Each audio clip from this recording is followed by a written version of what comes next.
Guys, আমি আমার প্রোফাইলের ভিতরে ঢুকে ভাবছিলাম কিভাবে আমার এই 18,000 লাইক 1 লাখে পরিণত করব। কিরে ভাই, আবার চকো অ্যাড দেয় কেন? মিরাজ ভাই, এদের সাথে কথা বলো, এরা কি বলতে চাচ্ছে দেখো তো একবার। এই ভাই, তোমরা কি বলতে চাচ্ছ আমাকে খুলে বলো তো। এটাই বলছে যে মিরাজ ভাই আগের মতন ট্রেন্ডে নাই, আর এমনি তো মিরাজ ভাইয়ের ওরা মাইনাসে চলতেছে, আর বেচারা ডাউনফলের কারণে গেম প্লেও হারিয়ে ফেলেছে। বেটা, এটা ডাউনফল না, এটা ঝড় আসার আগে ঠান্ডা শীতল বাতাস। আর যদি আসে গেম প্লের কথা, তাহলে মিরাজ ভাই সব সময় বেস্ট। তাহলে এত ভাবার কি আছে, তুমি তোমার স্কোয়াড নিয়ে আসো, আমি আমার স্কোয়াড নিয়ে আসতেছি।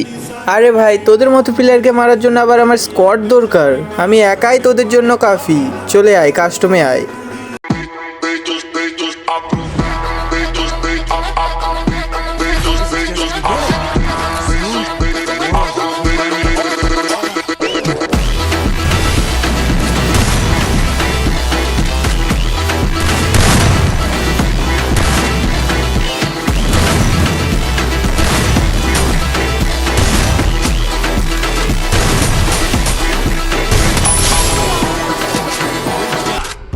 बेटा, अपने औकात में रहा करो, नाले सिगरेट के धुएं की तरह फूंक दिया जाओगे।